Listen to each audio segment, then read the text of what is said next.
The James Show Podcast. It was a weird day for our Texan neighbors over in El Paso. They woke up this morning and they were told, hey, bro, you can't use your airport. It was a little weird there because this is how it was originally reported before it was turned back on. Some breaking news out of West Texas this morning. The FAA shutting down the skies over El Paso for the next 10 days, saying it's over national defense aerospace concerns. Now, this is inside DFW this morning. That airport likely to face some of the impacts from that shutdown in El Paso. This is a restriction that took effect with very little warning. Airport officials say that travelers should check with their airlines. As you can imagine, there may be some major disruptions today as airlines scramble to get travelers to their destination. Our senior political reporter, Jason Whiteley. All right, that's enough of that. We found out just a few minutes later. We changed our mind. Airport's back on. There we go. Carry on. Business as usual. Nothing to see here. And that was it. What the heck is that? So anyway, let's continue with that report from WFAA. Just remember, this is unprecedented. Of course, the FAA closed airspace over U.S. cities during 9/11. But as far as he can remember, it's been quite a while since any airspace has been closed this long without any clear stated reason. Again, New Orleans in the aftermath of Hurricane Katrina in 2005, that was weather related, though, and you saw some damage to FAA facilities, of course, due to that storm. But Greg, I can't think of any time in memory where we've seen an airport like this shut down for this amount of time. All right. The mayor of El Paso comes out. He gives a press conference. It's kind of worthless. He takes this entirely political angle here, and until the questions are being asked, you don't learn anything. He just comes out and says, this is wrong. This is terrible. They shouldn't have done this. And then the first question that comes up is like, or actually, I think it's the second question that's asked is, why did they do this? And he's like, I don't know. Well, then how do you know it was wrong? How do you know it was the wrong thing to do? Maybe there was a whole phalanx of F-16s coming at us, like Iron Eagle 4, because they only made 3. You don't know. Maybe there was some military reason. Maybe there was a UFO. Maybe there was a fleet of blimps. If you don't know, how do you know it was wrong? And that's what ticks me off. He just goes immediately political.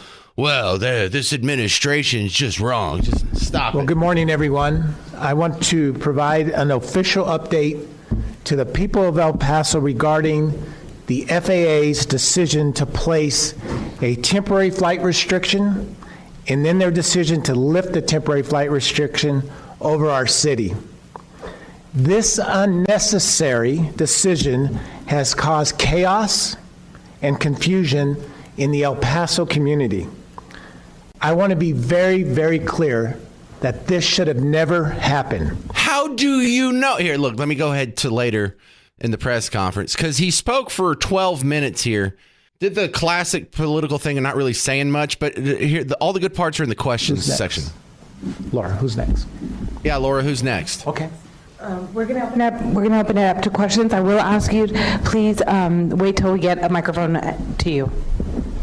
How many emergency medical flights or urgent? All right, that's first question. Second question? What was the official reason given to you by which agency for the closure of the airport? Yeah, so we're still determining the official reason, but I can tell you that the FAA was the primary agency that made the decision to shut down our airspace here over this community. So the official reason, we're still trying to get that answer of why it was closed down here in El Paso and southern New Mexico. Isn't this a garbage display here? We know the decision was wrong. Well, okay, well, what's the rationale for the decision? We don't know. You don't know. But you know it's wrong? Yes. It's okay to just come out and have a press conference and say, look, I don't like the way this looks, but I don't know why they did it. It hasn't been explained to me, so I will reserve judgment until I have any clue of what the hell's going on. No, you just go ahead and you got to have an opinion anyway. This administration, relax. Because since he had this press conference, the only real answer we've got is, hey, there was some drones or something like that, and we didn't get any more explanation. Was it a drone? Was it a whole fleet of drones? Was it a bunch of drones and they got shot down? Was it a bunch of drones and they used some sort of jammer and they just fell out of the sky? Was it a bunch of drones who were coming toward us and then they stopped and they turned around on their own? We don't know, but we know it's wrong. I don't believe you. And I'm not too worried about drones. the drones are new, and a lot of times new things can be scary because we haven't really seen how this plays out in a theater of war. But ladies and gentlemen of America, the last thing we have to worry about is drones taking over our country. I don't know if you realize this, but the average American, especially young men, we've been training for this our entire lives. You know, and it's different than in years past. You and I couldn't train with a nuclear bomb. You and I couldn't train with an F-16. But if the future of warfare is going to be drones, we are so ready. Ever since I got my first Nintendo in 1987, I know it came out in 85. We were kind of poor, so shut up. We've been training for it ever since then. Does this sound familiar to you? Sound familiar? This is Duck Hunt, y'all. This is Duck Hunt. This is what me and the boys have been doing and have drilled into our heads since we were 10 years old, and we are so ready. Just because they have the version or the gameplay where you're not shooting at ducks, but you're shooting at the skeet. That kind of looks like drones anyway. It's just these little white discs. Dude, it's going to be hilarious. China, Iran, Russia, they're probably piling up tens of thousands of drones.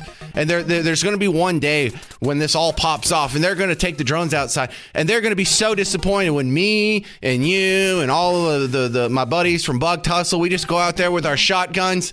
Oh my God! Not only are we going to win the war, we're going to have a good time. We're going to be collecting. We're seeing get the high score, just like back in the day, except with real guns. Do you remember how they used to have the setup for you to shoot at skeet and do target practice in 7-Eleven? Remember how they had the stalls in 7-Eleven where you get there with the rifle?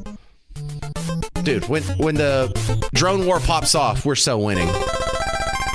Right now, we're talking about the El Paso airport being shut down for a super brief time. Early this morning, FAA told El Paso International Airport. I've flown in there a few times. My dad's from there. My mom went to high school there. She only lived there briefly, though. She's actually born here, Dallas. But that all aside, I do have some familiarity with El Paso. Doesn't give me any great insight into this story because we still don't really know why they closed it down. They said something kind of vague about a drone or drones or something to that effect. So I don't know what the heck to even think about this until we know more. But didn't stop the mayor from coming out and saying that this was wrong. Oh, yeah? Why'd they do it? We don't know. Well, then how do you know it's wrong? Carl in Fort Worth, you're on WBAP. Well, hello there, James. Hey, Carl. Yeah. Hey, I've got a daughter that lives in El Paso, and her husband is doing his medical residency there. So they're credible people. They relayed to me in a text message this morning that cartels have been coming into our airspace, and as well as Fort Bliss, and that they were in preparation of protecting the bases. They were setting up the ability to shoot them down. Yeah, you know what, Carl, that's worth mentioning is not only is El Paso a giant city, it's like the 6th biggest city in Texas, it's on an international border, and it has a giant military installation there. My grandfather was stationed at Fort Bragg. That's how my dad's family ended up in Texas after World War II. After he got shot in the eye by a Japanese sniper, he got stationed at Fort Bliss, and they just stayed. My grandparents just stayed. They're like, whoa, this is kind of nice out here.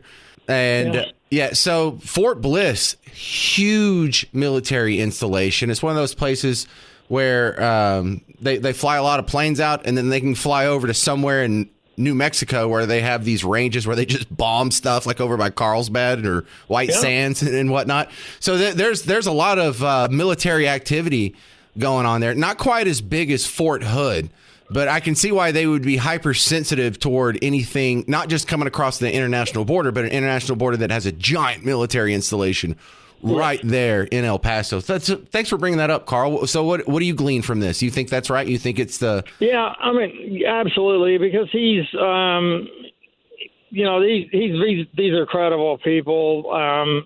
They're both professionals in the medical world, and they're connected to a lot of people that know what's going on in the city. They were absolutely confident that it was the information they got was the amount of cartel drones that had incurred into the airspace, and they were I guess they were setting up batteries to deal with them.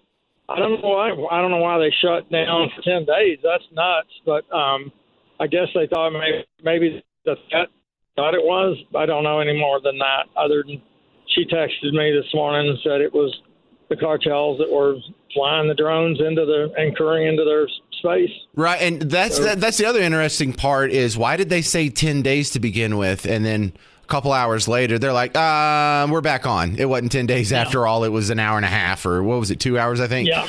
So that does seem kind of weird. I would love to hear the explanation for that.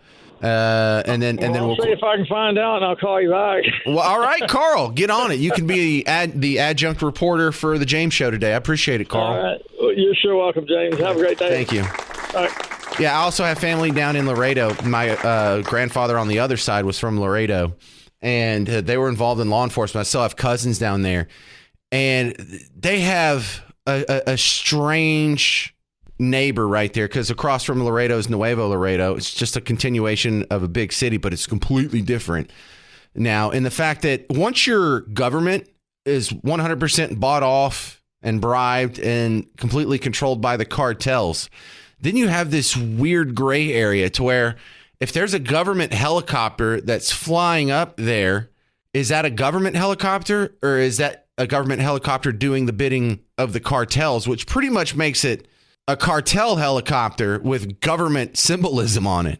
And then it gets even weirder when that government helicopter starts to hover really low over the plaza where the Cadillac Cafe is in Nuevo Laredo, and then just starts unloading 50 caliber machine guns into the plaza. If you are on the Texas side of the border near the Rio Grande, in the neighborhood where my great grandmother used to have a restaurant, they said you could see the helicopter and you could see some guy up there who's just shooting bullets down into this plaza, this little town square that's known for having cute shops and restaurants.